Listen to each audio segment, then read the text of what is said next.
Essa é uma história inspirada em um relato real. Os nomes dos verdadeiros envolvidos foram alterados para preservá-los.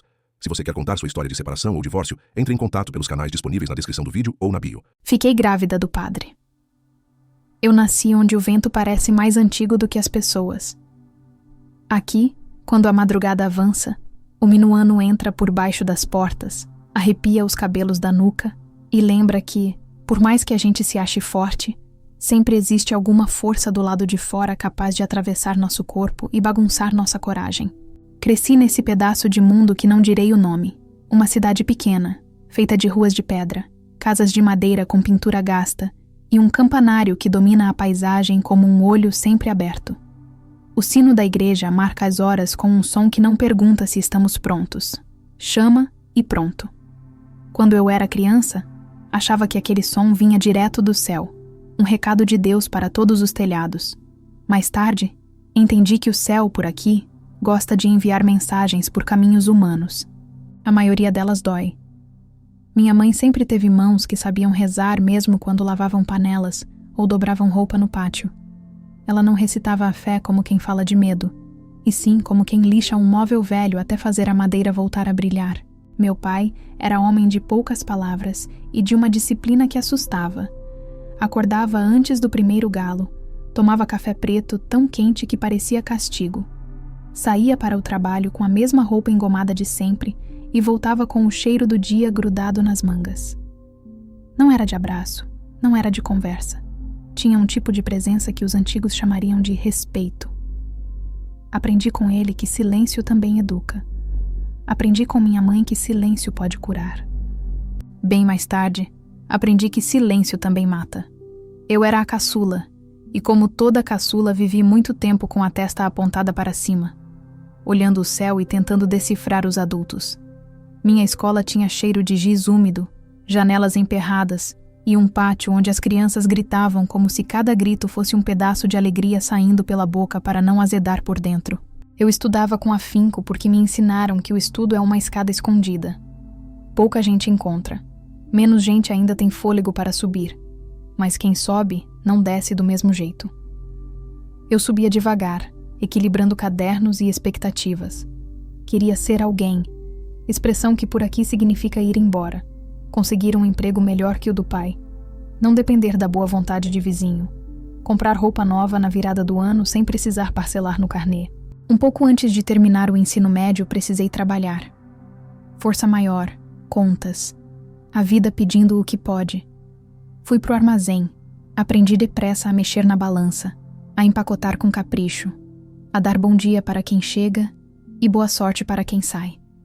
Depois fui para a loja de confecções, onde as moças da cidade se experimentam em frente a espelhos compridos, como se buscassem neles uma versão possível de si mesmas. Eu ajudava a subir zíper, alinhavar barra, esconder defeito. Nunca tive talento para vender mentira. Quando a roupa não favorecia, eu dizia. Muitas voltavam por isso, por não serem enganadas. Enquanto eu atendia, pensava que a vida adulta era um pouco isso. Decoro, ajuste, o truque de parecer confortável dentro do que aperta. A igreja, para mim, sempre foi outra coisa. Não tanto um lugar de pedir, mas um lugar de caber. Eu cabia ali. Havia um jeito específico de respirar quando eu atravessava a porta pesada e sentia o perfume de cera e flores mansas. O chão de ladrilhos, os bancos compridos com marcas de joelho, o pano branco do altar, tudo ali me dava a impressão de que o mundo tinha uma ordem secreta e acessível, e que eu, com meus pequenos gestos, podia ajudar a mantê-la. Foi assim que acabei na paróquia. Primeiro como voluntária nos finais de semana, depois como funcionária da secretaria. Uma mesa simples, um telefone que tocava demais e uma agenda com caligrafia de quem teme esquecer o que importa. As tarefas pareciam pequenas, mas carregavam um peso que eu gostava. Abrir a igreja de manhã cedo, varrer as folhas do pátio, listar os aniversariantes para a bênção, acertar as velas do sacrário para que nunca faltasse chama. Enfeitava com flores as datas de muita gente que eu nem conhecia, e ainda assim me sentia parte. A fé, para nós, não era um evento de domingo. Era uma costura diária, ponto atrás, ponto invisível, remendo por dentro onde a vista não alcança. Eu sabia preparar café para quem chegava chorando por causa de um exame ruim, sabia ouvir em silêncio a senhora que vinha todos os meses pedir a Deus um marido mais paciente, sabia segurar no braço do viúvo que não se acostumava com a cama fria. Aos poucos, eu me tornei guardiã de segredos que ninguém assina. Sempre que eu puxava a corrente do sino, e às vezes pediam que eu fizesse isso quando faltava sacristão, sentia um orgulho infantil.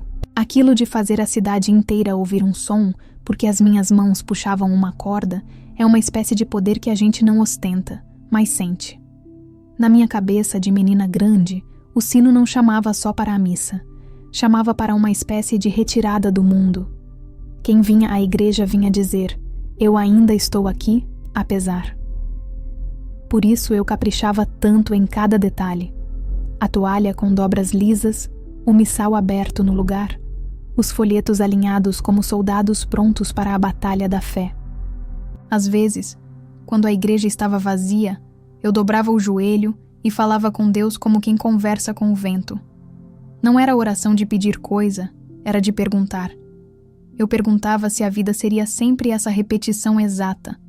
Abrir a porta, contar moedas, varrer folhas, ou se lá adiante haveria um capítulo maior, qualquer coisa que exigisse de mim um nome diferente do que herdamos ou repetimos. Em algumas tardes, um raio de sol atravessava o vitral e pousava sobre o banco à minha frente, e eu achava que aquilo era Deus respondendo sem palavras. Em outras, o mesmo raio não vinha, e eu concluía que Deus era o tipo de presença que às vezes prefere ficar atrás das cortinas. Ainda assim, eu acreditava. Eu acreditava em muita coisa. No perdão, que me parecia um gesto mais de Deus do que nosso. Na bondade, que eu via acontecer com frequência silenciosa. Na justiça, que por aqui assume formas tortas, mas às vezes dá as caras. Acreditava, sobretudo, que o sagrado protege os frágeis. Essa crença me juntava, me segurava, me colocava de pé nos dias de menos fôlego. Eu não me sabia, então, superfície fácil de arranhar. Achava que minhas convicções eram ferro. Hoje entendo que eram vidro. Brilhavam, mas pediam cuidado. Ninguém me ensinou a guardar o brilho de encontros perigosos. O interior, ao contrário do que pensam os de fora, não é um lugar sem histórias. É um lugar onde histórias nascem rápido e correm boca a boca mais velozes que cavalo bom. Por isso sempre me surpreendeu o respeito que tinham comigo. Talvez porque eu falasse pouco, talvez porque nunca me viram de braço dado com ninguém, talvez porque eu aceitasse tarefas que outros recusavam. Eu era, aos olhos de muitos, a guria da igreja. Esse título me orgulhava mais do que admito. Me dava um lugar. Ninguém desconfia do bem comportado, até que o bem comportado tropeça. O tropeço, quando acontece, parece maior do que realmente é, porque desmonta uma ideia. Eu ainda não tinha tropeçado. O vento, porém, já soprava mais gelado do que de costume. Eu sentia no corpo que alguma estação começara sem me avisar. Lembro-me vívido de um fim de tarde. Eu tinha terminado de arrumar as flores em 2 jarros azuis, do tipo antigo, e me sentei no último banco para ver o conjunto de longe. A igreja vazia amplificava o ruído do meu coração. Na porta, a luz do entardecer fazia o pó dançar. O cheiro era de madeira velha, cera e pouco incenso de dias atrás. Eu me senti, por um segundo, na posse de uma felicidade tranquila, uma satisfação sem plateia. Foi quando a porta lateral rangeu. Não era incomum alguém entrar por ali. O padre, algum ministro da Eucaristia, o sacristão com pressa. Naquele dia, foi diferente apenas porque eu notei. E porque, sem entender, perdi o ar por um instante, como quem se dá conta da própria respiração e começa a engasgar com ela. Não era medo, tampouco alegria. Era a sensação de que minha vida, que até então cabia dentro das rotas conhecidas, começaria a pedir ruas novas, ruas que eu não sabia ler. Eu conto isso para dizer que o começo não tem clarim. A vida não põe cartaz quando vai mudar de conteúdo. Às vezes, é um rangido de porta, um segundo mais longo que os outros, um olhar que demora, uma palavra deslocada do seu lugar habitual. E porque a cidade é pequena, a igreja é grande, e a minha fé era feita de gestos pequenos, eu não reconheci o risco. Não vi na aproximação do que estava por vir uma ameaça. Vi uma continuação daquilo que eu já fazia: servir, arrumar, ouvir, amparar. Eu não tinha defesas contra o que veste a roupa do sagrado. Não quero aqui construir heróis nem vilões. Quero contar como uma coisa encontra outra dentro da gente e acende um incêndio que ninguém vê por fora, até que a fumaça denuncia. O meu incêndio começou sem faísca aparente e levou tempo para ganhar altura. Quando me dei conta, já havia fuligem nos móveis da minha vida inteira. E mesmo assim, segui acendendo velas, abrindo a igreja, ajeitando toalhas, puxando a corrente do sino, porque é isso que a gente faz quando acredita. Insiste. Porque é isso que a gente faz quando tem medo. Finge que não é com a gente.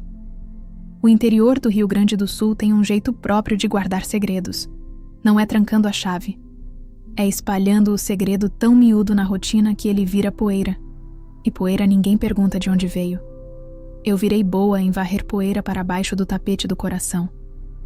Cada manhã, eu acordava e colocava a louça da vida nos lugares certos.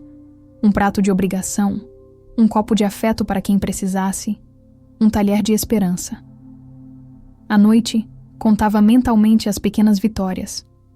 A senhora que sorriu de volta, o folheto da missa sem uma dobra torta, o corredor brilhando apesar da sombra. Eu me agarrava ao que era correto porque o que estava por vir se alimenta de descuidos. Eu, no entanto, aprenderia que às vezes o cuidado é o próprio atalho do desastre, quando a gente confunde cuidar com baixar a guarda. Não sei se existe destino, nem se Deus se ocupa dos contornos íntimos das nossas quedas. Sei que naquela época, eu me sentia protegida por uma rede que desconhecia. Achava que se eu fizesse tudo certo, o mundo me devolvia certo.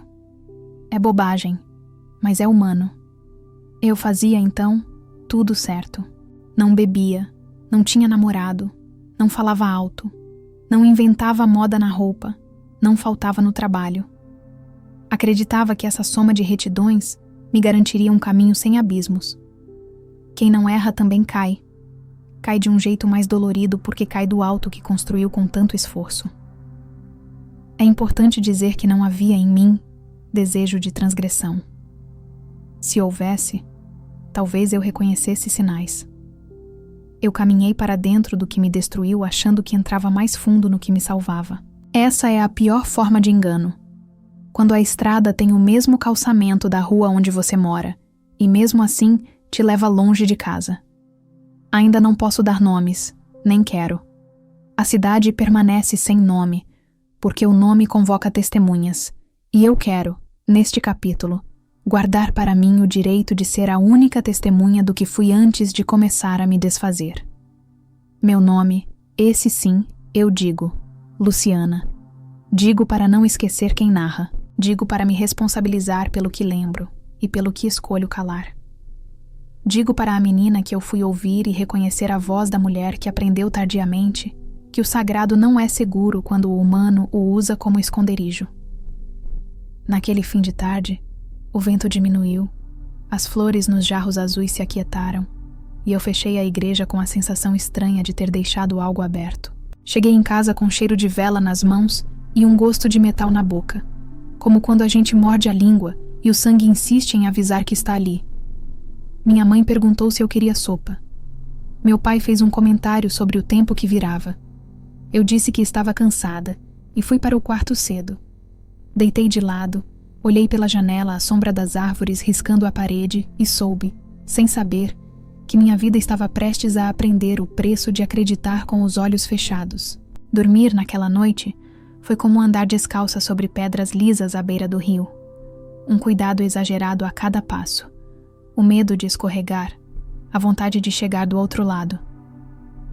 Não cheguei. Acordei com o sino das 6 ecoando por dentro e um pensamento único, insistente, como um prego batido na mesma madeira. Vai acontecer alguma coisa. Não havia presságio nem visão. Só o corpo sabia. E o corpo, fiel como sempre, já tinha entendido que o vento mudara de direção. Eu ainda não. Eu continuava acreditando, e minha crença, bonita e cega, Era a minha primeira queda. O padre chegou numa manhã fria, daquelas em que o céu parece um lençol de chumbo e o ar corta como lâmina. Eu estava limpando o chão da sacristia quando ouvi o barulho do carro estacionando na frente da igreja. Era um som estranho por ali.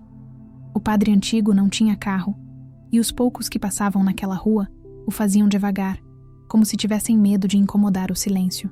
Levantei o pano, fechei o balde e enxuguei as mãos no avental. Quando ele entrou, o ar pareceu mudar de temperatura. Não sei explicar. Era como se o vento tivesse parado na porta para ouvi-lo falar. Ele tinha uns 30 e poucos anos, rosto tranquilo, cabelo bem cortado, uma expressão que misturava autoridade e serenidade, e um jeito de olhar que, mesmo calado, fazia perguntas. A primeira coisa que disse foi que gostava de igrejas antigas, e a nossa era isso. Antiga, com telhado de madeira, paredes que guardavam o som das missas e o eco dos arrependimentos. Falou que estava feliz por assumir uma paróquia pequena, onde poderia conhecer as pessoas pelo nome. A voz dele era firme e calma, como quem reza mesmo quando fala. Eu apenas sorri e respondi o que era de praxe. Seja bem-vindo, padre. Ele me agradeceu com um aceno e olhou em volta, com aquele tipo de atenção que desmonta o ambiente e o remonta em pensamento. Foi ali, naquela manhã cinza, que eu o vi pela primeira vez. Não como padre, mas como homem, embora eu não tenha reconhecido isso de imediato. Nos primeiros dias, ele parecia se ocupar de tudo ao mesmo tempo. Mudou a ordem das missas, quis pintar o altar, mandou consertar as janelas que já não fechavam direito e pediu que o pátio fosse varrido todos os dias, mesmo quando não havia folhas caídas. Dizia que a casa de Deus precisava estar pronta para receber a luz. Havia nele uma energia diferente da dos outros padres que passaram por ali. Não era austero nem distante. Tinha um jeito doce de pedir e uma clareza que desarmava. Falava com as crianças como se fosse um deles, cumprimentava os idosos com delicadeza e sempre tinha um elogio pronto para quem fazia algo bem. Eu, acostumada a obediências silenciosas, estranhei aquele tipo de bondade que olha direto nos olhos. Com o tempo, nossas rotinas se cruzaram.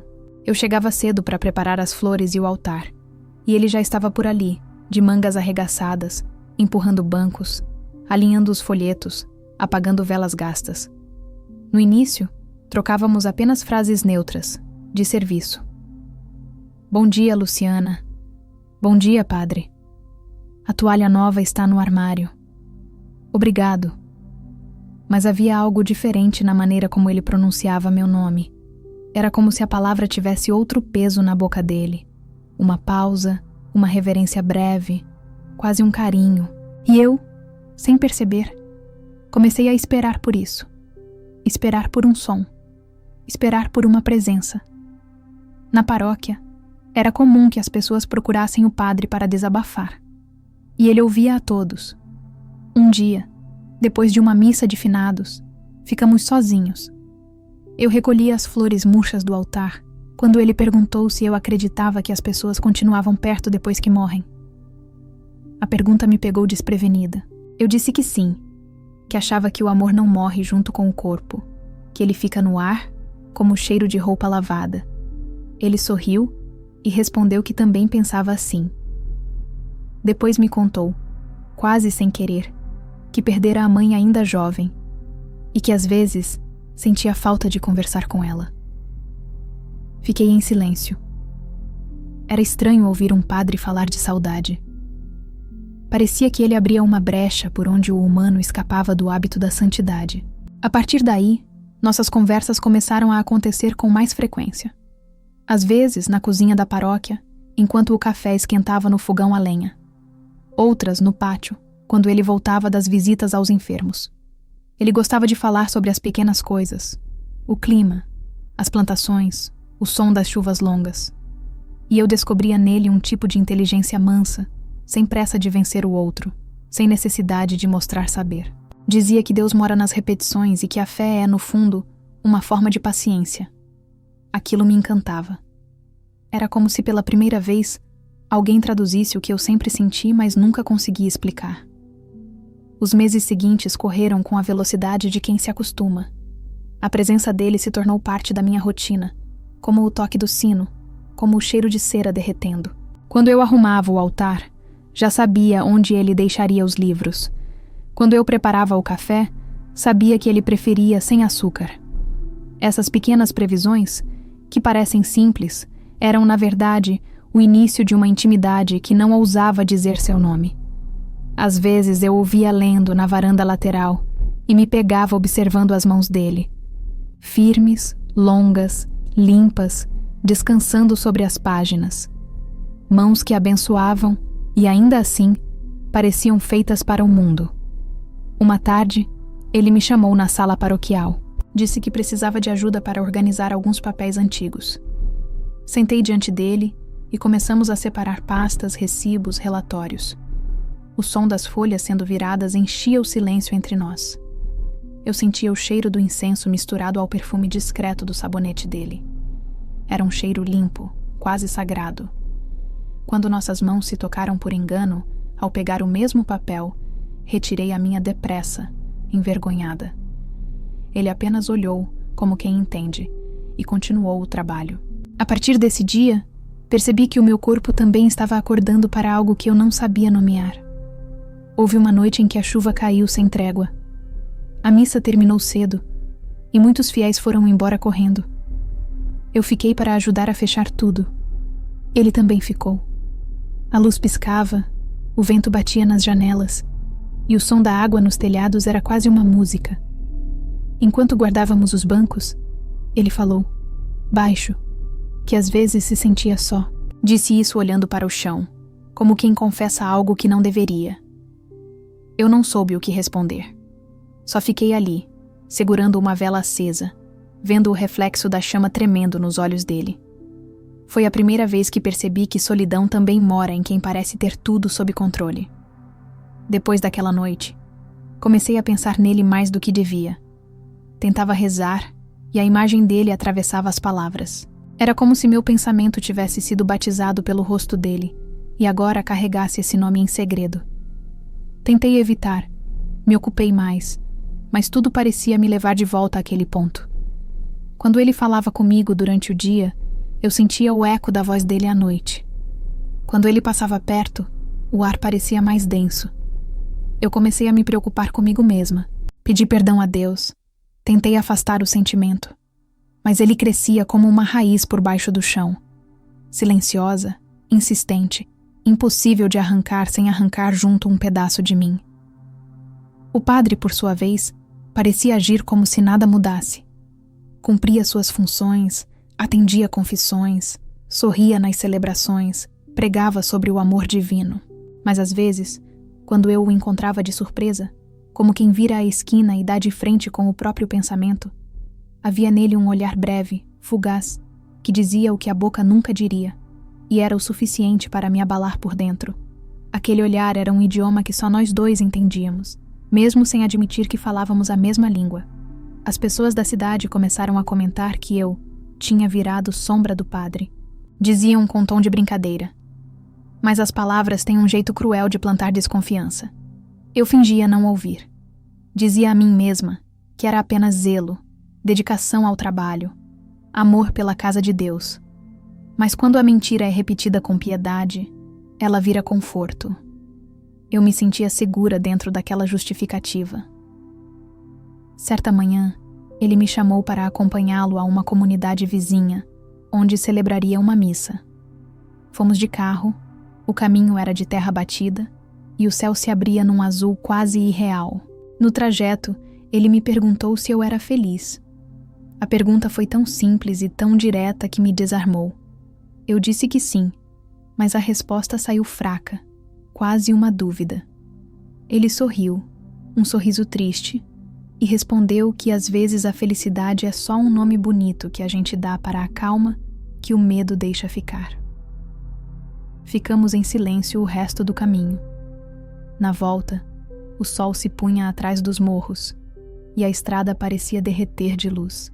Eu olhava a paisagem e pensava que talvez fosse isso o que chamam de tentação, não o desejo em si, mas a sensação de estar viva demais dentro de um corpo que deveria ser discreto.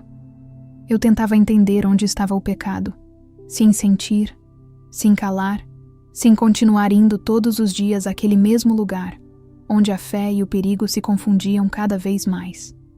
Os dias que se seguiram foram como água escorrendo por frestas, silenciosos, constantes, inevitáveis. Eu já não sabia distinguir o que era hábito do que era vontade. O padre continuava com o mesmo semblante sereno de sempre, mas havia uma mudança na maneira como o tempo passava quando estávamos próximos. As conversas ficavam mais longas, os silêncios mais densos, os gestos mais conscientes. A rotina da paróquia parecia o mesmo cenário de antes, mas o ar tinha outro peso, como se o próprio espaço carregasse a expectativa de um segredo ainda por nascer. Lembro-me de um final de tarde em que o vento trazia cheiro de chuva. Eu estava no salão paroquial, guardando algumas cadeiras depois de um encontro de catequese, quando ele entrou, molhado até os ombros. Havia ido visitar um doente na zona rural, e o temporal o pegara de surpresa. Eu corri para pegar uma toalha.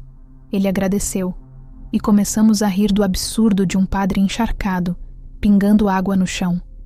Foi nesse riso, simples, humano, espontâneo, que algo começou a ceder dentro de mim. Ele me olhou de um jeito que não combinava com batina nem com bênção. Era um olhar de reconhecimento. De alguém que vê o outro e se vê também, pela primeira vez, sem os filtros da função ou do papel que o mundo impõe. Eu deveria ter virado as costas e ido embora, mas fiquei. O riso morreu devagar, e o silêncio que se seguiu era tão espesso que dava para ouvir o coração batendo. Ele colocou a toalha de lado e disse, quase num sussurro, que às vezes era difícil ser só um padre. A frase caiu entre nós como uma confissão e um pedido de desculpas ao mesmo tempo. Eu não respondi. Apenas senti uma tristeza estranha, uma compaixão que nascia misturada num afeto perigoso. O vento batia nas janelas, a chuva engrossava, e eu tive vontade de dizer a ele que também era difícil ser só uma mulher. Mas não disse. Fiquei calada. E nesse silêncio, o que não foi dito passou a existir. Depois desse dia, passamos a nos encontrar com mais frequência, sob pretextos pequenos. Revisar uma lista de batizados, organizar documentos, preparar a festa da padroeira. Eu sabia que havia algo errado na frequência dessas coincidências, mas não queria admitir. O pecado tem um jeito delicado de se disfarçar de rotina. Ele se instala no cotidiano e vai tornando familiar o que antes seria impensável. Certa noite, depois da missa, ele pediu que eu o ajudasse a fechar o salão, que ficava nos fundos da igreja. Eu fiquei. A lua era cheia e o pátio estava banhado por uma luz fria e silenciosa. Ajudamos a empilhar mesas, guardar cadeiras, recolher velas. Quando terminamos, ele me agradeceu e disse que eu era uma bênção. A palavra ecoou estranha. Bênção. Dita com um tom que não combinava com santidade. Ele ficou parado, olhando para mim, e eu senti o corpo inteiro reagir. A respiração, o pulso, o calor subindo pelo rosto. Aquele olhar era um convite e uma sentença. Eu dei um passo para trás, ele deu um para frente. Não houve pressa, nem violência. Foi um instante suspenso entre o que é certo e o que é inevitável. O primeiro toque foi quase um erro, como se o corpo o tivesse feito por conta própria. As mãos dele tocaram meu braço, leves, e depois pararam, como se pedissem permissão. Eu deveria ter recuado, mas não recuei. Havia algo de divino e profano ao mesmo tempo naquele gesto. O cheiro dele, o som da respiração próxima, o frio da noite misturado ao calor que subia da pele. Quando nossos rostos se encontraram, eu senti um medo antigo, desses que a gente sente quando se aproxima de um abismo e sabe que vai cair. E mesmo assim dá mais um passo. Nada foi dito. O beijo aconteceu como acontece um raio, rápido, certeiro, impossível de negar. E quando acabou, o silêncio voltou, pesado, cheio de culpa e desejo. Ele se afastou primeiro, cobriu o rosto com as mãos. Pediu perdão em voz baixa. Eu fiquei parada, imóvel, sem saber se rezava ou chorava. Aquela mistura de emoção, culpa e espanto me deixou sem chão. Eu não sentia vergonha. Sentia uma dor bonita, uma ferida que parecia provar que eu ainda estava viva. Nos dias seguintes, tentei agir como se nada tivesse acontecido. Ajudava na secretaria, arrumava flores, cumprimentava as pessoas, respondia com naturalidade. Mas tudo parecia fora do lugar. Cada detalhe banal da rotina me lembrava dele. O som da chave girando na porta da igreja, o ranger do piso antigo, o cheiro do café. Tudo era ele. Às vezes, quando eu o via no altar durante a missa, com a voz firme e o rosto sereno, eu me perguntava se aquilo tinha mesmo acontecido, ou se eu tinha sonhado, mas não era sonho. Ele me evitava durante o dia, falava pouco, evitava me olhar. E essa distância doía mais do que qualquer palavra de arrependimento. Eu, que sempre encontrei conforto nas coisas simples, agora vivia num estado de ausência constante. O desejo se tornou uma espécie de reza torta, uma oração que começa com devoção e termina em culpa. Um dia, ele me chamou na sala paroquial. Eu tremia antes mesmo de entrar. Ele disse que não poderíamos continuar nos aproximando daquela maneira, que precisava preservar o sacerdócio, que o que aconteceu foi uma fraqueza humana. Eu ouvi tudo calada.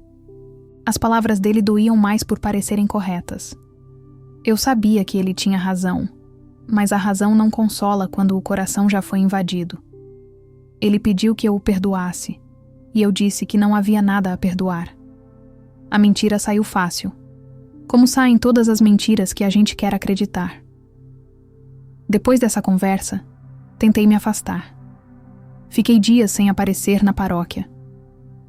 Passei a cuidar mais de casa, da minha mãe, da rotina.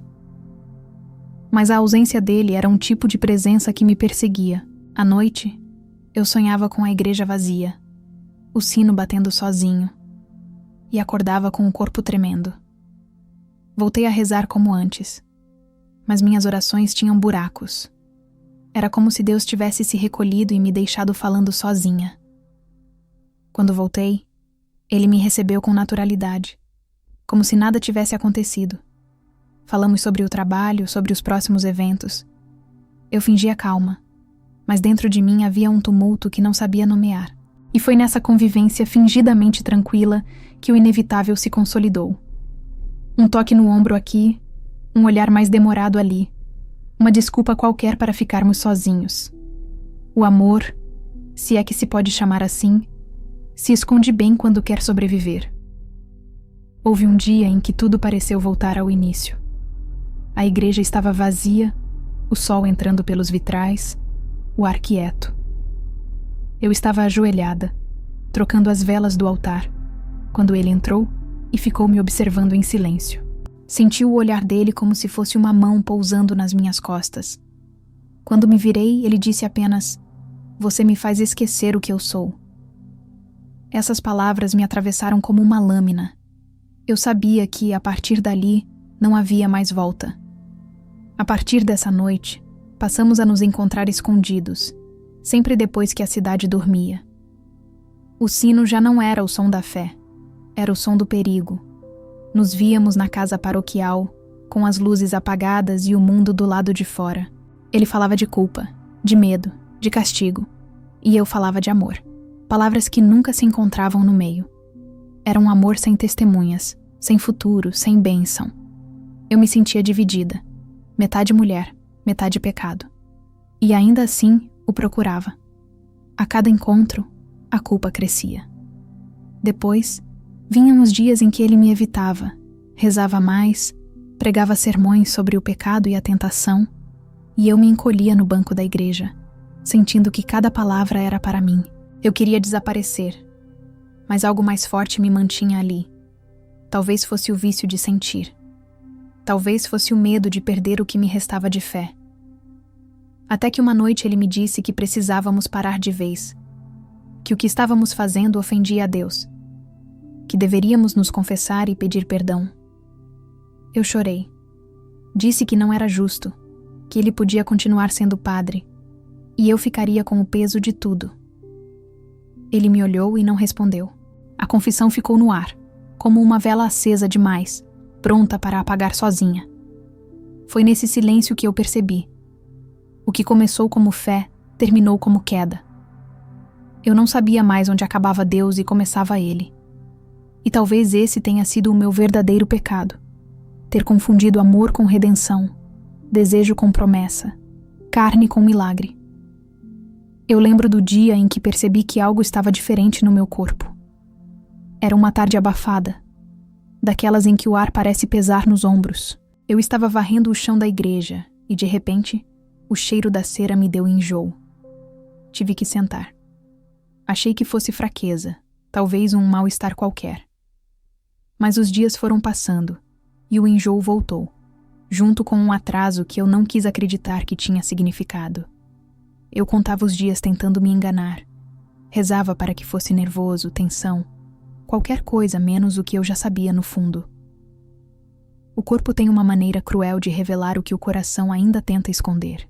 Comprei o teste na farmácia da praça, de cabeça baixa, envergonhada, torcendo para não encontrar ninguém conhecido. Em cidade pequena, até o silêncio tem ouvidos. Voltei para casa tremendo. Esperei minha mãe sair para o mercado, fechei a porta do banheiro e fiquei olhando aquele pequeno objeto como quem encara um espelho, prestes a contar uma verdade impossível de desfazer. O resultado apareceu rápido. 2 linhas, vermelhas, definitivas. Senti as pernas amolecerem. Sentei no chão frio e fiquei ali, abraçando o próprio corpo, chorando sem barulho. Chorar em silêncio é uma forma de respeito, com a própria dor e com o mundo que continua andando como se nada tivesse acontecido. Eu queria correr, sumir, ou talvez dormir e acordar descobrindo que tudo não passava de um pesadelo. Mas a realidade não recua. Ela avança devagar, e quando a gente menos espera, já está sentada do nosso lado. Nos dias seguintes, vivi como uma fugitiva dentro da própria rotina. Ia para a paróquia, fingia normalidade, mas o coração batia fora do compasso. Olhava para ele e sentia uma mistura de amor e pavor. Eu não sabia como dizer. Como falar que dentro de mim crescia algo que o mundo inteiro chamaria de pecado?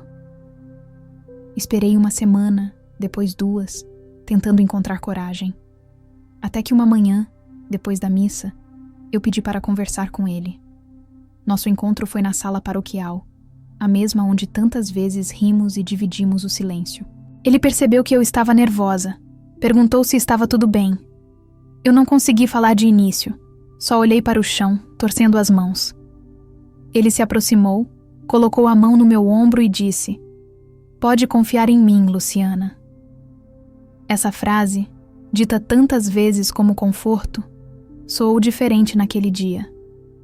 Foi então que as palavras escaparam, atropeladas entre soluços. "Eu tô grávida."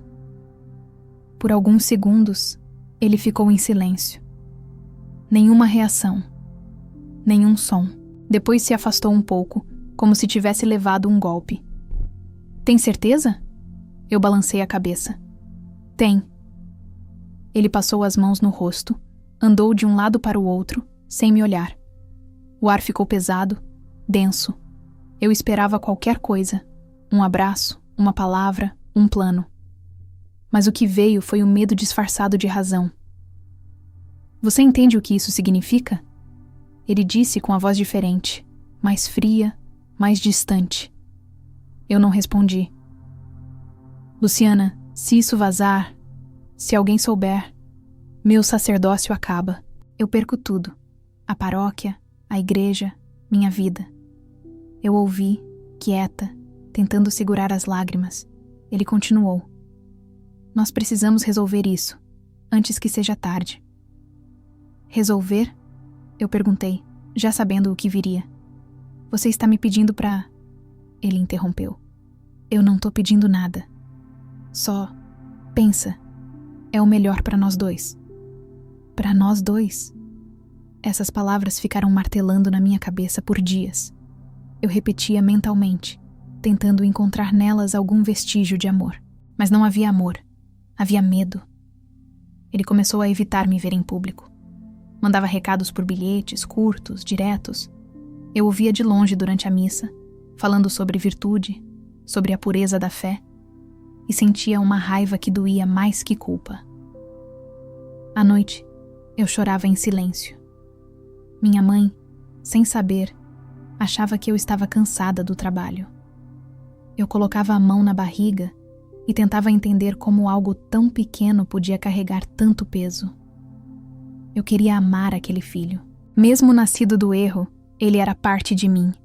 Era uma chance de redenção, um sinal, um milagre que o próprio Deus permitira. Mas toda vez que pensava nele, lembrava do olhar do padre. Não de ternura, mas de pânico.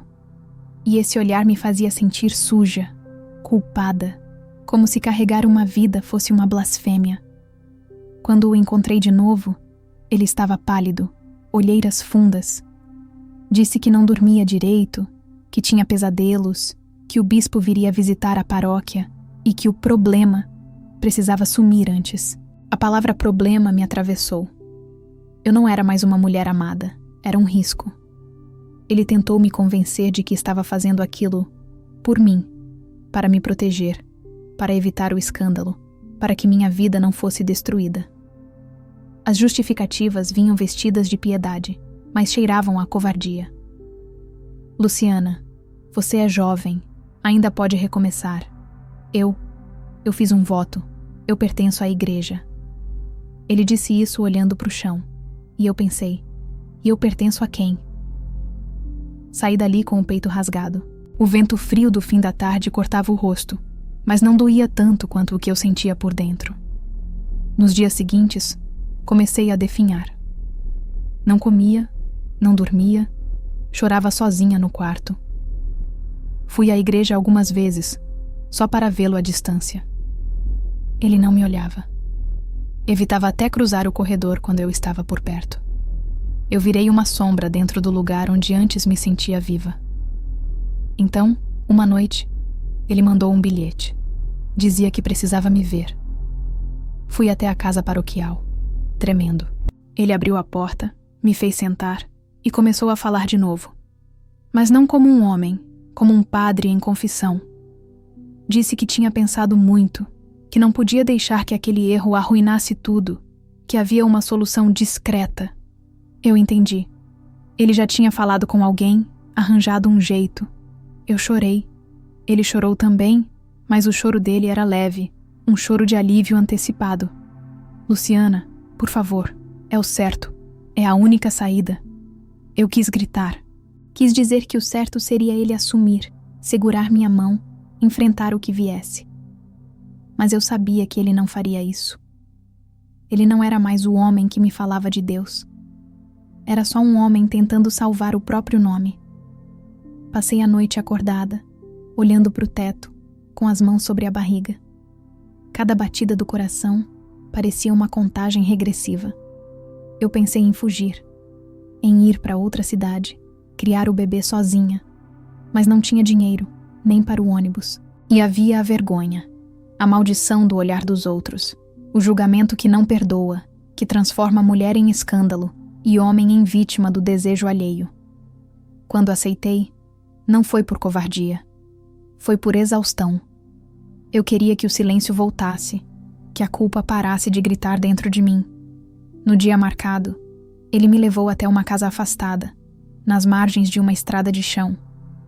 Uma mulher me esperava. O cheiro era de álcool e medo. Eu não lembro de tudo. Lembro da dor, do frio, do gosto metálico na boca. Lembro dele do lado de fora, andando de um lado para o outro, com as mãos cruzadas nas costas, rezando baixinho. Quando tudo acabou, eu fiquei deitada, olhando para o teto, sem lágrimas. Ele me levou de volta. No carro não falamos nada. Quando me deixou em casa, disse apenas: "Você é forte." E foi embora. Eu entrei, lavei as mãos, o rosto, o corpo. Mas nada saía. A dor não saía. A culpa não saía. E naquela noite, pela primeira vez, eu olhei para o crucifixo no quarto e não senti nada. Nem fé, nem revolta. Só um vazio imenso, como se Deus tivesse me deixado em algum canto e esquecido de voltar. Nos dias que seguiram, não voltei mais à paróquia. Ele continuou celebrando, pregando, sorrindo. A cidade seguiu igual, o sino continuou batendo, e eu aprendi que o mundo não para nem por amor nem por pecado. Eu parei. Por dentro, tudo ficou quieto demais. O corpo cicatrizou, mas a alma ficou suspensa, sem destino. Eu ainda ouvia, de vez em quando, a voz dele nas missas, e cada palavra me cortava. Ele dizia redenção, e eu pensava mentira. Ele dizia vida, e eu lembrava da que não deixei nascer. Nunca mais falei com ele. Nunca mais entrei naquela igreja. E quando o vento frio atravessa as frestas da minha janela, eu ainda sinto o mesmo arrepio daquele dia. Como se o passado fosse um fantasma que aprende a respirar dentro da gente, só para garantir que a dor nunca vá embora. Os dias depois do aborto não vieram de uma vez. Eles se arrastaram, lentos, pesados, como se o tempo tivesse esquecido de andar. Eu acordava cedo por costume, mas já não tinha para onde ir. O som do sino que antes me chamava, agora era como uma lembrança zombando do que eu fui. Cada badalada era um eco distante, me lembrando que o mundo continuava, mas eu não. Acordava, lavava o rosto, olhava o reflexo no espelho e não me reconhecia. O olhar era o mesmo, mas por trás dele não havia ninguém. Era como se o espelho refletisse só o corpo. A alma, essa, tinha ficado em algum canto frio daquela casa onde perdi o que nunca cheguei a conhecer. Nos primeiros dias, o corpo doía, uma dor surda, que vinha e ia, sem avisar. Mas a dor física é simples. Toma um remédio, deita, espera passar. O que veio depois era pior. Era o silêncio. O tipo de silêncio que se aloja dentro e começa a fazer morada. Eu tentava rezar, mas as palavras emperravam. O Pai Nosso saía trêmulo, sem destino. As orações se transformaram em ruído, e o ruído era vazio. Eu já não sabia se Deus me ouvia ou se tinha desistido de me ouvir. Minha mãe começou a perceber que eu estava diferente. Perguntava se eu estava doente, se era cansaço, se tinha brigado com alguém. Eu respondia que era só indisposição. Ela insistia em dizer que o trabalho me deixava abatida. Às vezes, sentava na beira da cama e passava a mão no meu cabelo, como fazia quando eu era criança. Eu deixava, mas o gesto, em vez de consolar, doía, porque eu sabia que havia uma história que ela nunca conheceria, uma parte da minha vida que eu teria que enterrar junto com o que já estava enterrado. O padre sumiu por algumas semanas. Disseram que tinha ido a um retiro espiritual. As pessoas da cidade comentavam com admiração. Padre dedicado, diziam. Homem de fé. Eu ouvia e sentia o estômago embrulhar. Dedicado. Homem de fé. Palavras que agora soavam como ironia. Eu sabia o que ele estava tentando fazer. Se purificar. Limpar as mãos, o corpo, a alma. Apagar. O mesmo homem que me levou àquela casa agora devia estar ajoelhado, pedindo perdão por ter me amado do jeito errado. Ou talvez nem isso. Talvez pedisse só por ele. Quando ele voltou, não procurei saber. Mas ouvi dizer que pregou um sermão bonito sobre o arrependimento e a misericórdia divina. As pessoas choraram. Eu chorei também, mas não pelas mesmas razões. Chorei porque percebi que a misericórdia é uma moeda cara, e às vezes só alguns podem comprá-la. Passei meses trancada em casa. A comida perdia o gosto, o sono fugia, os dias se misturavam.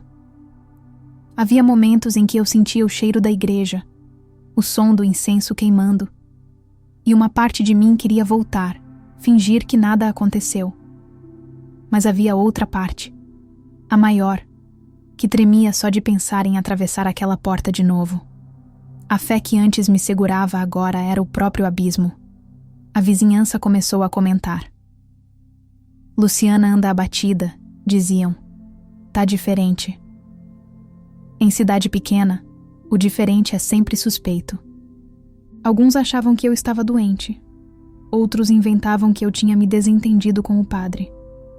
As palavras circulavam como vento entre as janelas, e eu aprendi que o silêncio, às vezes, é o único escudo que a vergonha conhece. Eu evitava sair. Quando saía, sentia o peso dos olhares, mesmo que ninguém dissesse nada. As pessoas não precisam falar para ferir. Basta o jeito como desviam os olhos. Um dia, cruzei com ele na rua. Foi rápido. Ele vinha na direção oposta, conversando com duas senhoras. Quando me viu, hesitou por um segundo. Só um segundo. E depois continuou andando, fingindo que não me conhecia. Eu continuei também, mas cada passo parecia um golpe no peito. À noite, escrevi uma carta. Não para ele, mas para o filho que eu não tive. Escrevi com letra tremida, no escuro, tentando dizer tudo o que nunca pude. Que ele não foi um erro, que a culpa não era dele. Que se o mundo fosse justo, eu o teria embalado nos braços e contado histórias sobre o pôr do sol nas colinas do sul. Dobrada, a carta ficou na gaveta. Nunca mais a abri. As semanas viraram meses e eu comecei a trabalhar em uma escola do bairro, ajudando como auxiliar. Era pouco, mas era o que dava para fazer. As crianças, sem saber, me salvaram de certas madrugadas. Havia algo na inocência delas que me lembrava de quem eu tinha sido antes. Às vezes, quando uma delas ria alto, eu sentia o coração bater mais leve. Mas bastava ouvir o sino da igreja ao longe para tudo desabar de novo. A fé, para mim, virou um campo minado. Cada lembrança era uma explosão. Eu olhava para o crucifixo e via culpa, via fraqueza, via o rosto dele, não o de Cristo, mas o do Padre. Era como se o sagrado tivesse sido contaminado para sempre. E o pior é que eu ainda o amava. Sim, mesmo depois de tudo. O amor não obedece à moral, nem à razão. Ele se infiltra, se recusa a morrer. Mas o que restava já não era amor. Era uma saudade deformada, uma lembrança que não tinha mais lugar no mundo. O inverno chegou cedo naquele ano. O frio era cortante, e o vento parecia atravessar as paredes. Eu dormia enrolada em cobertas, mas o corpo continuava gelado. Às vezes, acordava com pesadelos. Via sangue, via a casa do aborto, via o rosto do padre sumindo no escuro. Outras vezes, acordava chorando, sem saber o porquê. As lágrimas já não tinham nome. Eram só um hábito do corpo tentando aliviar o que a alma não conseguia mais segurar. Uma tarde, minha mãe me chamou para ir à missa. Disse que fazia tempo que eu não saía, que Deus podia me ajudar. Eu inventei uma desculpa, disse que estava cansada. Ela insistiu e eu gritei sem querer. Ela se calou, assustada. Pedi desculpas, mas ela saiu do quarto sem dizer nada. Fiquei sozinha, sentada na cama, e percebi que o grito não era contra ela. Era contra mim, contra a fé, contra o silêncio, contra a mulher que eu tinha deixado de ser. No domingo seguinte, fui sozinha. Não entrei na igreja, só fiquei do lado de fora, na praça. Acompanhei a missa de longe, ouvindo a voz dele através das janelas abertas. As palavras ecoavam: perdão, arrependimento, salvação. Eu as repetia mentalmente, mas elas não faziam sentido. Quando a missa acabou, fiquei ali, vendo as pessoas saírem sorrindo, aliviadas. E me dei conta de que, para algumas pessoas, a fé é uma casa. Para outras, é uma ruína. Naquela noite, voltei para casa e fiquei olhando o crucifixo na parede. Pensei em tirar, jogar fora, mas não tive coragem. Não por respeito, mas por medo. Medo de que, se tirasse, o silêncio ficasse ainda maior. Deitei e fechei os olhos. Ouvi o vento batendo nas janelas e pensei que talvez a vida fosse isso, um longo castigo para os que amam errado. O tempo passou, mas dentro de mim ele parou. Eu me tornei uma mulher invisível, feita de lembranças que ninguém vê. E aprendi que a culpa é o tipo de dor que não cicatriza, apenas muda de lugar, esperando o momento certo para voltar a latejar. O tempo tem o costume cruel de continuar, mesmo quando a gente não quer. Depois de meses trancada dentro de casa, minha mãe insistiu que eu precisava sair, fazer algo da vida, ocupar a cabeça. Foi ela quem me levou até a diretora da escola do bairro, uma mulher de voz firme e olhos bondosos. Ela disse que precisava de uma auxiliar para as turmas menores, alguém que tivesse paciência e jeito com as crianças. Eu aceitei, não porque tinha vontade, mas porque precisava fingir que ainda havia algum tipo de futuro esperando por mim. No primeiro dia de aula, o cheiro de lápis apontado e giz me trouxe uma lembrança distante da menina que eu fui. As crianças corriam pelo corredor, riam, brigavam, pediam atenção. Eu as observava e, por alguns instantes, sentia o coração bater de um jeito diferente, quase vivo.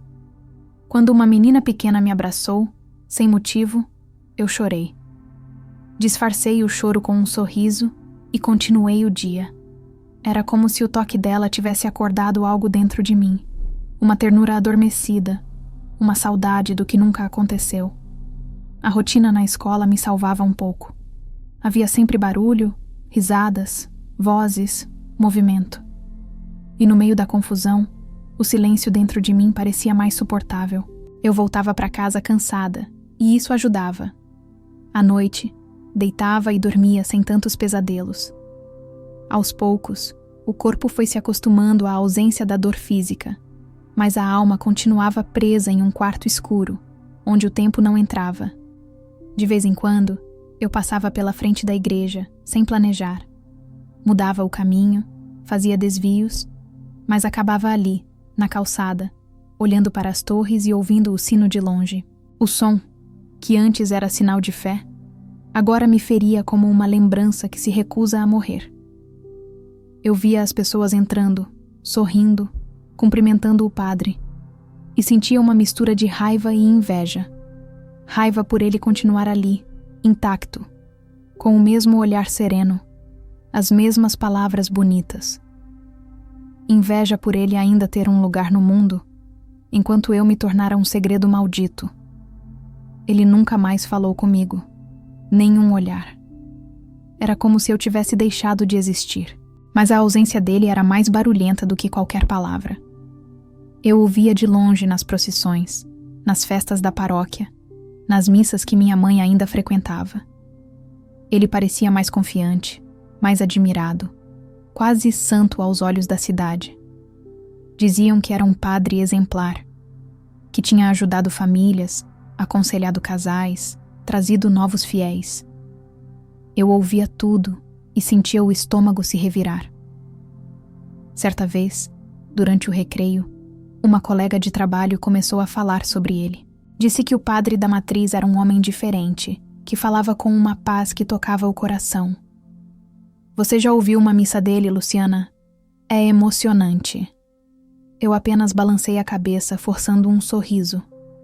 O corpo inteiro se enrijeceu. Quando ela se afastou, fui até o banheiro e vomitei. As tardes eram as piores.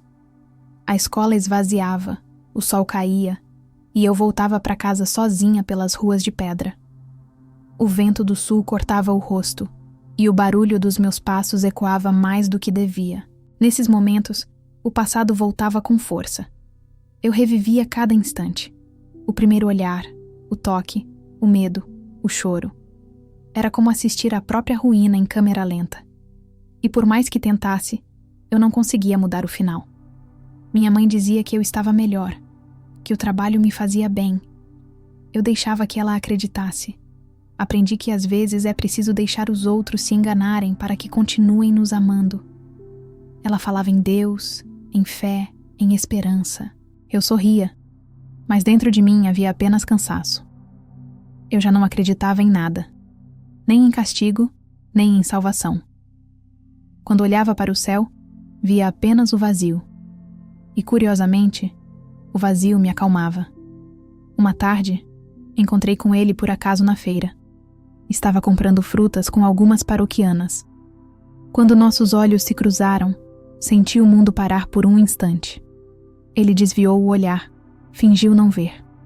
Eu fiquei ali, com as mãos trêmulas, segurando uma sacola que quase caiu. Uma das mulheres que o acompanhavam sorriu para mim e comentou: "Nosso padre é um anjo, né? Sempre tão prestativo." Eu não respondi. Só dei um passo para trás e fui embora. O coração parecia bater dentro da garganta. Naquela noite, sonhei com ele pela primeira vez em meses.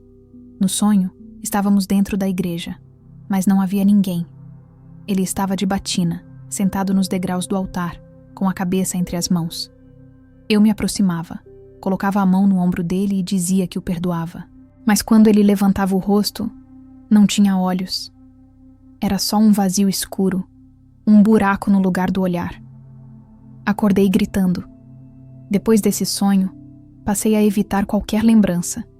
Joguei fora o lenço que ele me deu um dia, que eu ainda guardava escondido.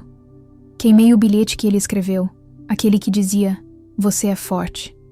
A fumaça subiu devagar, e por um segundo pensei que talvez a alma também se desfizesse assim, em cinzas leves, levadas pelo vento. Mas não.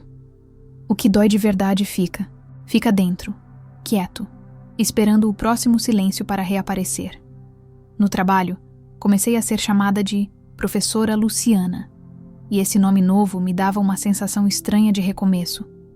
As crianças me respeitavam, e algumas me abraçavam sem motivo. Uma delas, um menino de uns 6 anos, me trouxe uma flor murcha e disse: "É para você não ficar triste." Eu sorri, mas tive vontade de chorar. Como ele podia ver o que eu escondia tão bem? Com o tempo, as pessoas começaram a me tratar como se o que aconteceu nunca tivesse existido. A cidade esquece rápido o que não quer lembrar. Eu virei apenas mais uma mulher comum, sem história. E talvez fosse melhor assim. Mas a cada vez que o sino tocava, o passado acordava dentro de mim. E eu sabia. Por mais que o mundo esquecesse, eu não esqueceria nunca. Certa noite, indo para casa, passei pela frente da igreja e vi a luz acesa na casa paroquial. Ele estava lá, de costas, lendo. Por um momento pensei em entrar. Não para falar, nem para chorar. Só para olhar de perto uma última vez, como quem se despede do próprio erro. Mas fiquei parada na calçada, congelada. E então, pela primeira vez em muito tempo, eu rezei. Não por ele, nem por mim, mas pelo silêncio. Para que ele fosse menos pesado, menos frio. Quando o vento soprou, fechei os olhos e pensei no que o padre dissera um dia. Que Deus mora nas repetições. E talvez fosse verdade. Eu acordava, trabalhava, dormia. Acordava de novo. E nesse ciclo sem fim, o que me restava era o simples fato de continuar. Às vezes, continuar é a única forma de sobrevivência. Os anos começaram a passar sem eu perceber. Quando me dei conta, o rosto no espelho já não era o mesmo. Havia rugas ao redor dos olhos, marcas pequenas que o tempo vai desenhando com a paciência que só ele tem. Meu cabelo começou a embranquecer antes da hora, e as mãos, que um dia ajeitaram flores no altar, agora tremiam quando eu tentava escrever. Eu continuava dando aulas na escola do bairro, e as crianças iam mudando, crescendo, indo embora, enquanto eu ficava. Eu era como a mobília antiga de uma sala, presente, útil, mas invisível. A cidade também mudava devagar. Algumas casas caíam, outras eram pintadas, e as pessoas iam se substituindo como se a vida fosse uma fila que nunca termina. Eu já não via sentido em sair de casa. Meus passos conheciam as mesmas calçadas, as mesmas esquinas, o mesmo vento. Às vezes, quando eu passava em frente à igreja, olhava as flores novas e o portão aberto e sentia que aquele lugar era, ao mesmo tempo, minha prisão e minha origem. Tudo começou ali. E, de certo modo, tudo terminou ali também. Minha mãe envelheceu de repente. O corpo foi ficando fraco e a memória curta. Um dia ela me chamou de minha irmã e riu como se fosse brincadeira. No outro, não se lembrava de onde estava. Passei a cuidar dela, e essa nova função me deu um propósito silencioso. Ela era a única pessoa que ainda me mantinha de pé. Nos dias bons, cantava hinos antigos da igreja e me pedia para acompanhá-la. Eu fingia que lembrava as letras, mas as palavras me engasgavam. Era como cantar de novo a música que acompanhou o início da minha ruína. Quando ela morreu, a casa ficou grande demais. O vazio se espalhou pelos cômodos como poeira. Na manhã do enterro, o vento do sul varria o cemitério, e eu senti um frio que não vinha do corpo. Olhei para o céu e tentei rezar, mas não consegui. Era como se o caminho entre mim e Deus tivesse desabado. Senti raiva. Raiva por ele ter levado a única pessoa que me amava sem precisar entender nada. Raiva por ter deixado que tudo acontecesse. Raiva por me deixar viva, quando o melhor seria não estar mais aqui. Depois do enterro, a vizinhança veio oferecer ajuda, comida, consolo. Eu agradeci com educação, mas o que eu queria mesmo era o silêncio. A presença dos outros me cansava. Cada voz era um lembrete de que o mundo seguia, de que o tempo não parava por ninguém. Naquela noite, sozinha, sentei na cama e chorei como não chorava há anos. Chorei pela minha mãe, pelo filho que não nasceu, por mim, por ele, por tudo que ficou inacabado. Foi nessa mesma semana que ouvi dizer que o padre estava doente. O boato começou pequeno, como tudo numa cidade pequena começa.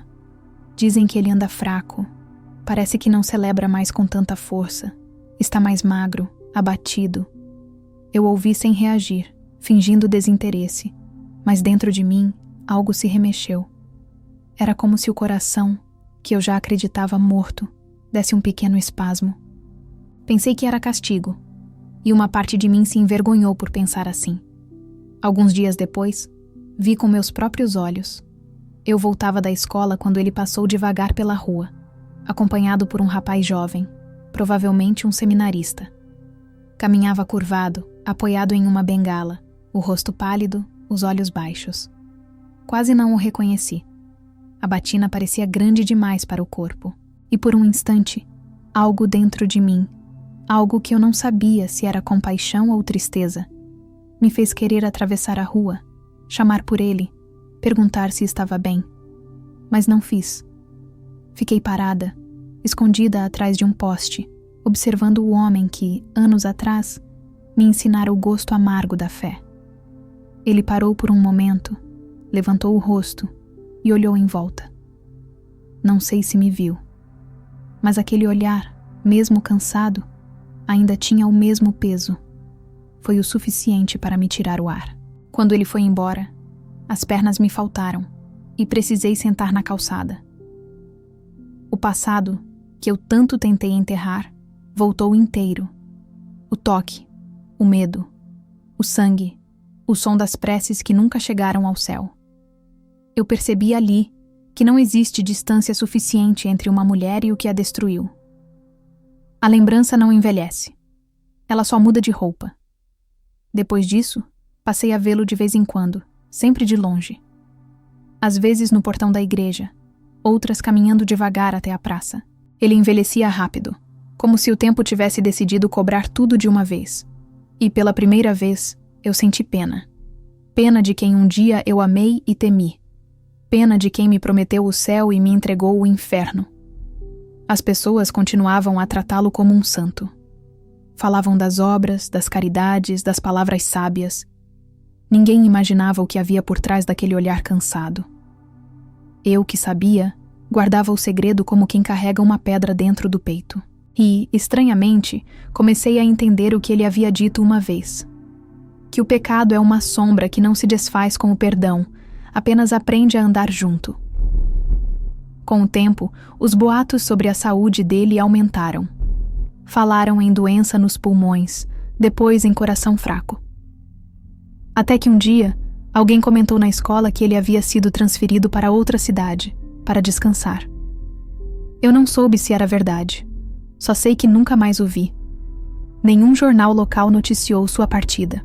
Nenhuma cerimônia foi anunciada. Foi como se tivesse desaparecido. E, de certa forma, desapareceu mesmo, como um fantasma que, cansado de assombrar, resolve deixar o corpo que habita. Os meses seguintes foram silenciosos. A cidade seguiu seu curso, e eu continuei dando aulas. Às vezes, uma criança me perguntava por que eu ficava triste olhando pela janela.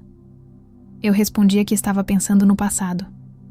Eles nunca entendiam, e talvez fosse melhor assim. O passado é um idioma que só fala com quem sobreviveu a ele. Numa tarde fria de julho, sentei na praça depois da aula e fiquei observando o sino tocar. O som era o mesmo de sempre, mas agora soava mais lento, mais grave, como se também tivesse envelhecido. Eu fechei os olhos e imaginei o rosto do padre, jovem, sorridente, do jeito que era no início. Pela primeira vez em muitos anos, senti um tipo de paz. Não porque eu perdoei, não havia perdão possível, mas porque percebi que a lembrança dele já não doía tanto. Ela ainda existia, mas estava cansada. Cansada, como eu. Voltei para casa devagar. O céu estava cinza e o vento trazia o cheiro de chuva. Entrei, fechei a porta e sentei na cama. Olhei em volta e percebi o quanto a casa parecia um espelho de mim. Paredes antigas, móveis quietos, fotografias desbotadas. Peguei o crucifixo que ficava pendurado na parede e o coloquei sobre a mesa. Olhei para ele por longos minutos, sem saber se era devoção ou despedida. Pensei no filho que não tive, na mãe que se foi, no homem que destruiu minha fé e depois desapareceu. Pensei em tudo o que poderia ter sido e não foi. E entendi, enfim, que algumas histórias não acabam, apenas se cansam de continuar. A velhice chegou sem anúncio, como chegam as coisas que não pedem licença. Eu não percebi quando o rosto cansou de esconder o passado, nem quando as mãos começaram a trair a firmeza de antes. Só notei quando o espelho passou a me olhar de volta com piedade. O tempo não perdoa, mas também não explica. Ele apenas acumula. E o que ele acumulou em mim foi mais do que rugas. Foi memória. Memória que pesa, que acorda à noite, que fala quando tudo está quieto. A casa continua a mesma. As janelas rangem quando o vento do sul sopra forte. O relógio da parede ainda bate devagar. E o som do sino da igreja chega todas as manhãs, mesmo que eu tente não ouvir. Às vezes, acordo antes dele tocar e fico deitada, esperando. O som atravessa o ar, entra pelos vãos da porta e me alcança na cama. É como se dissesse: ainda estou aqui. E eu em silêncio respondo: eu também. A vizinhança mudou. As crianças da escola cresceram, foram embora, e as que ficaram já não me chamam de professora Luciana. Sou só a velha da esquina, a que mora sozinha, a que quase não sai. Ninguém sabe da minha história. Talvez alguém suspeite, talvez não. O esquecimento é o disfarce mais perfeito que a vida inventou. E eu me deixei cobrir por ele como quem se cobre de um lençol numa noite fria. De vez em quando, alguma mulher mais jovem me procura para conversar. Dizem que querem conselhos, como se eu tivesse algo a ensinar. Eu escuto, sorrio pouco, falo menos ainda. Elas falam de amores difíceis, de homens que mentem, de promessas que se quebram, e eu as ouço com o mesmo cuidado com que se escuta o barulho do mar, um som bonito que esconde perigos. No fim, elas sempre perguntam o que eu acho. Eu apenas digo: cuidado com quem fala de Deus olhando nos seus olhos. Elas não entendem, e talvez seja melhor assim. Às vezes, quando o sol se põe e o céu fica cor de ferrugem, eu caminho até a praça. Sento no mesmo banco de sempre e observo o campanário à distância. As pessoas entram e saem da igreja com pressa, e eu fico ali, imóvel. Já não sinto raiva. O que restou não é perdão, mas cansaço. Um tipo de paz amarga, dessas que não curam, mas deixam respirar. Penso nele, no padre. Não com amor, nem com ódio. Penso como quem lembra de um sonho antigo, que começou bonito e terminou em pesadelo. Ouvi, muitos anos atrás, que ele morreu em outra cidade. Dizem que foi rápido, uma doença nos pulmões. Não houve retorno, nem confissão, nem pedido de perdão. Soube pela boca de alguém que mal me conhecia. Quando ouvi, apenas fechei os olhos. Não chorei. Era como se aquela notícia já tivesse vivido dentro de mim antes mesmo de acontecer. Talvez porque, de alguma forma, ele sempre tenha morrido um pouco todas as vezes que eu lembrava. Guardei comigo uma única fotografia antiga da igreja. Nela, o vitral ainda era o mesmo, aquele que deixava o sol atravessar em faixas douradas sobre os bancos de madeira. Às vezes, seguro essa foto nas mãos e tento lembrar o som do sino naquele tempo. O mesmo som que hoje parece tão distante. A memória é traiçoeira. Traz o que queremos esquecer e apaga o que queremos guardar. As noites são longas agora. O corpo pede descanso, mas a cabeça não entende o comando. Fico olhando o teto, ouvindo o vento, e me lembro das palavras que ele me disse uma vez. Você é forte. Hoje entendo o que ele quis dizer. Não era força, era resistência. Eu resisti a tudo. Ao escândalo, ao abandono, à solidão, à culpa. Mas resistir não é viver. É apenas continuar respirando. E eu continuo. Devagar, com esforço. Mas continuo. Há dias em que penso no filho que não nasceu. Imagino como teria sido o rosto dele, o som da voz, o jeito de andar. Às vezes, quando uma criança passa correndo pela rua, eu fecho os olhos e deixo o vento me enganar. Por um instante, penso que ele existe em algum lugar, que o tempo o poupou do destino que me restou. É uma mentira bonita, e eu aprendi a gostar das mentiras bonitas. Elas doem menos que a verdade. Uma tarde, encontrei uma antiga aluna na rua. Ela me reconheceu, correu até mim e disse: Professora Luciana, eu lembro das suas histórias. Eu sorri, surpresa. Histórias? Perguntei. Ela respondeu: A senhora sempre dizia que o amor era como o vento, bonito, mas perigoso. Fiquei em silêncio. Não me lembrava de ter dito isso, mas era verdade. O amor é vento. Chega sem aviso, levanta o que estava quieto e quando vai embora, deixa tudo fora do lugar. Nos últimos anos, aprendi a viver em pequenas doses. Um café quente pela manhã, um livro velho à tarde, o canto distante de algum passarinho. Às vezes uma lembrança boa me visita. Uma risada da minha mãe, o rosto de uma criança na escola, o cheiro de pão no forno. São momentos breves, que me fazem lembrar que a vida, apesar de tudo, ainda cabe em migalhas. Outro dia, o sino tocou diferente. 3 badaladas lentas, espaçadas. Fiquei de pé, sem entender. Depois ouvi a voz distante de alguém dizendo que era missa pelos mortos. Senti um arrepio percorrer o corpo.